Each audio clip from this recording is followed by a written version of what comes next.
I have a pretty important spiel to give today, and that's about risk management and knowing yourself. Sounds really boring, really crusty, but probably the most important thing I've learned. And I'm working with a coach right now, and even after doing it for quite a while, I'm learning a ton of new stuff about how to manage myself better. I've always been good at making money and finding new ideas, but I've struggled sometimes with holding on to that money in the past and going on larger drawdowns, getting too aggressive. And some people have the opposite problem where they wait for all the stars to line up and they're not aggressive enough. And we all have different strengths and weaknesses, but a good friend of mine who I regularly to this day talk with about trading, he worded it to me one time when I was in a bind where I had my positions were way too big. I kind of liked what I had, but they were just too big for my risk tolerance.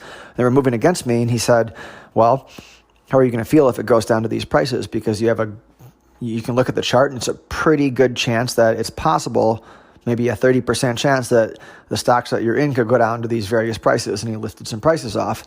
And I looked at the chart and I thought, well, yeah, that certainly is possible. How are you going to feel when that happens?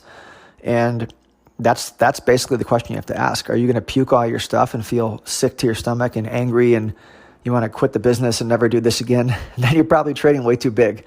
If you feel like you're excited for it to go down there because you want to buy more, well, that's a pretty good place to be, I think.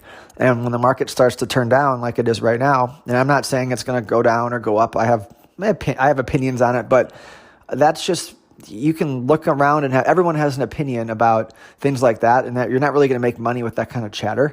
You're going to make money by being very specific and sticking to a strategy that you've developed or that you've learned from someone else that really fits with what you're doing. And like I have a few strategies I use.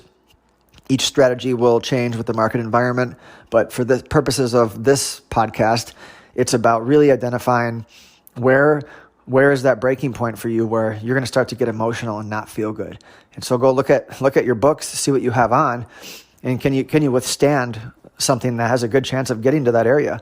And I looked at some of my stuff yesterday and a little bit today, but luckily I did more of it yesterday, and I thought, well, I like a few stocks that I'm in right now, but I'm kind of worried about the market. I see there's a lot of narratives and stories with Elizabeth Warren winning and the market's scared, the impeachment and Iran and the trade deal and all this stuff that could just go away very quickly and we could go back up.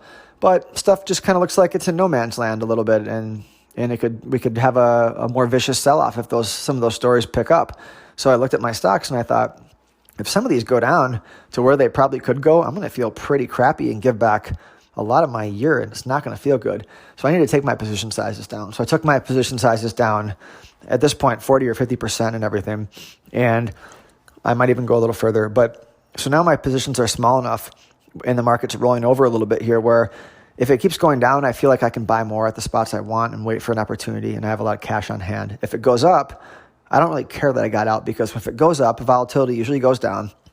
We settle into a little bit of a range, and then we find more opportunities and more trades come up, and I get reinvested later in different trades. Because I'm not a money manager. I'm not sitting here always long the market. I'm trading. Sometimes I'm short, sometimes I'm long, sometimes I have more cash than others. So they're just opportunity tickets for me, really. And I don't want to burn those tickets by camping in something when the market's going down. So asking that question for each of your positions and how you're going to feel, and look at your account, what's going to happen if all those positions go to those prices at the same time, because that's what happens. They always test you. And a lot of times it's like, oh shit, this is going to feel awful. Well, make the move now then, because you're going to have to make it later, so you might as well make it now. And you reload and you live for the next day, and you keep building that way. I think that keeps you out of that disastrous scenario. And this has nothing to do with making money, but it's got a lot to do with keeping it. And the other thing is the opportunity cost psychologically. If you take yourself out of those bad positions, not the stock positions, but the actual, the emotional risk management position that can hurt you. When you take yourself out of that position, you feel really good about the next couple trades, and you can take them and make that money back really quickly. Even if you bungle it a little bit and you get out at the low, it's fine. I mean, it's actually strengthening your discipline muscle, even if you're getting out at a spot that isn't that great, because you're protecting yourself from a blowout. I think that's a responsible thing to do.